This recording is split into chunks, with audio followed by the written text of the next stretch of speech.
outlets for them as well here in Dublin itself, is Tina Glynn, the chairwoman of the Dublin Macra. Tina, how are we? Hi Owen, how are you? Thanks for having me on. No, thank you very much for coming on. Tina, how is the Dublin Macra actually?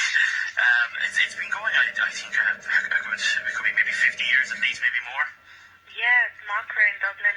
It's, I suppose some people might think it's strange if they know about Macra, Macra na Farma itself. It started off set up by some agri-science teachers, and they felt that there was an opening for such an organisation, and Macra then, I suppose, predominantly grew out of the agri sector, and now it's kind of known as a voluntary rural youth organisation with involvement in community, sport, travel, performing arts, and agriculture is still one of its main routes. So I suppose from that side of things, people may wonder, how does this exist in Dublin? But of course we have a lot of agriculture area in Dublin, and then all the other aspects are reasons that people join our Dublin clubs. So thankfully at the minute, Dublin Macra is flying. We're doing very well. We have lots of enthusiastic members in our 3 clubs. We have a club in North County Dublin, around the Swords area, it's where it's based out of. We have another club called Hill 16, which is based out of Drumcondra area and the surrounding areas there. And then we have a third club, Treble Or, which is based out of the Ranelagh, Rathmines, Rathgar area and the surrounding areas. And I imagine a lot of them, Tina, made up of the people who have came to Dublin probably for work, and they've had to leave the home.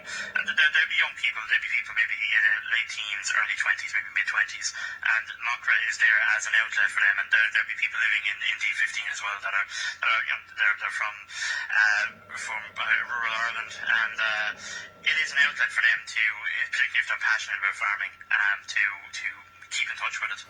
Become involved, exactly. And actually it's funny you should say that, Owen, because we are looking at setting up a new club, which would incorporate the Dublin 15 area. It would be kind of based around, I suppose, Knockline, Tala, Lucan, that type of area. So if anyone is interested in getting in touch, you can find my details, or you can get onto the macra.ie website. And Jack Walsh, she's our training development officer, she is involved in helping setting up that club as well in that area. But as you say, yes, it really is. I suppose a lot of the members would have an ag background, and they like to keep their hands into that area and know what's going on. And aside from that, and I suppose it's groupings of like-minded people meeting, and it's a social outlet for that as well. And as the planning was on this week, we had a large contingent over the various days, particularly yesterday, head down and talk to others involved in the ag sector and see what's going on, and give our side of things, because the group that Macra takes in is 17 to 35-year-olds, and it's a very important sector because as the generations move on, we become the ones that are the leaders on various topics in the country. So Macra is great for developing leadership ability and leadership thoughts and opinions, and it gives us the opportunity to do that, as you said, in the agri sector as well. Would you find ever, Tina, that actually there be essentially people that might not have much experience of farm life would be joining? Like people that have grown and lived in Dublin all their lives. Would there ever be that instance? We do indeed, yeah. We have several members in our club that aren't from rural backgrounds at all, and they get as much enjoyment from Macra, I would think, as anyone else. They find the opportunity to partake in the community involvement. We're always looking for volunteering opportunities and links within our communities to help out. They participate in many sporting activities and competitions that Macra run, which are kindly sponsored by the National Dairy Council, and they may take up travel opportunities, partake in things like drama or public speaking that they may never have had the opportunity or the confidence to do before. So it is great opportunities for people, and it really brings them along, and as I said previously, can develop leadership qualities that maybe you don't have the ability to achieve in other parts of your life, and you you take that learning then into the other aspects of your life. So it's a really great organisation for that. And by any chance, is there ever a day out at the ploughing included in the whole package? Yeah, several of us. There was a convoy down from Dublin yesterday. A couple of cars headed down and made the most of the day. Unfortunately, the rain came, but it didn't dampen our spirits. We were there in the wellies and well geared out for it. Anything notable from the ploughing itself? We met a few famous faces. We met Henry Shefflin, which was the highlight for many people. As a Kilkenny man, that warms my heart. There you go. That was one especially for you all. Thank you. No, it was great, and there was great conversations had, and I suppose, like I said, you meet people that you may be in discussion with on Twitter and following them and different things like that, and it's an opportunity to chat about aspects and issues that we feel are important. And I suppose it's a fun event as well, that's central to everything that Macra does, that there's fun at the element, the core element. I think this would take something like the ploughing, and then Macra, they do combine that element of, there is obviously the opportunity for networking, and kind of, as you say yourself, again, to kind of test out ideas and that, but also there's a chance to actually have a bit of crack at the same time. Absolutely, yeah. I mean, we were at the Macra tent a couple of times yesterday. A couple of us were obviously meeting up and helping out, and they had a hang bar challenge where you could hang for, I think it was a minute and a half, to see if you could beat it. And I suppose there wasn't a guy that passed by that didn't want to show his passion by hanging out of this bar. I didn't give it a go myself, Owen, but another day maybe. Yeah. Give it time. Yeah. No, and I remember seeing there was one report, I guess, on RT, you could have been yesterday on, they were playing essentially football or soccer, whichever you're having yourself, with tractors. Yeah, it looked like great fun. I didn't get up to that yesterday. I was on the way up when the heavens opened. So we took shelter for a little while, but it looked like great fun. And I saw they had some Irish celebs partaking. Marty Morrissey gave it a go. I think he did quite well. And whatever Marty puts his hand to, he really is unbeatable at it. There we go. Yeah, he's a fine example of a clear man. Doesn't even need a hurl. He's a tractor and a big inflatable football, and you make it go with. He's happy out. Yeah. It is brilliant though. Particularly the ploughing it's one of those kind of unexpectedly brilliant days out, I find, from past experience.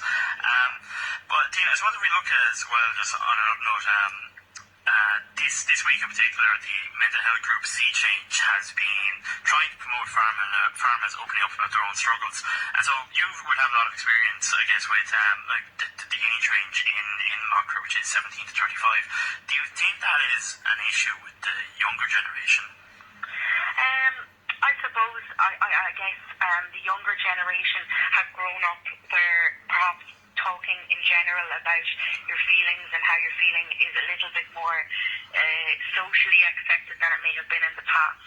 But still, I suppose it is something that Macra is very aware of, and we are in partnership with Sea Change, that organisation, to try to promote talking about mental health and positive mental health among our members. And I know that on previous occasions, Sea Change have run surveys, and there were some startling results from that, where very high percentages of the farming society didn't want others to know about their mental health, and had a fear of people knowing if they were having mental health difficulties. They would prefer to nearly hide it from their friends. So we certainly wouldn't promote that. And what we would promote in conjunction with Sea Change is that you don't have to be an expert to talk about mental health. Sometimes obviously that is the case, but we can all help each other, and you just sometimes just being there and listening to others is enough. And talking about everyday things, chatting about everyday things, and reminding people that you care about them, and I suppose trying to remove the stigma that's around mental health. That it's not anything to be ashamed of if you're feeling. We all get up and down. It doesn't make you any different than anyone else. It just makes you human. And and I suppose perhaps the society group of farmers in more rural areas, there's a natural sense of not being in a more isolated, or you are in a more isolated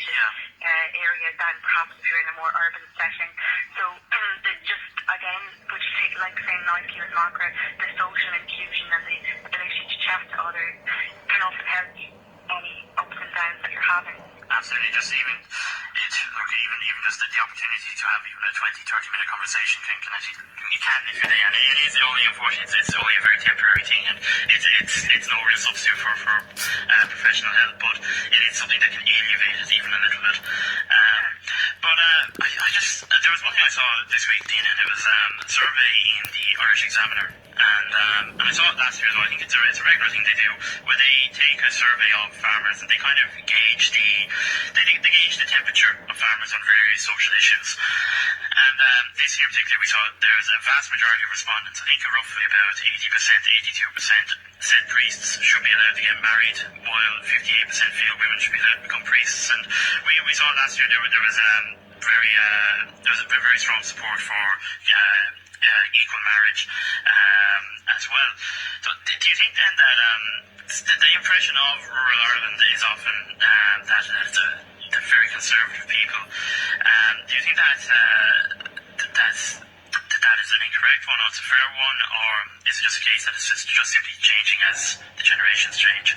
Yeah, I mean, I don't know the exact sample that the Irish Examiner surveyed there. I don't have that to hand. But as regards rural Ireland, I would agree with you. I think there's probably a bit of a stigma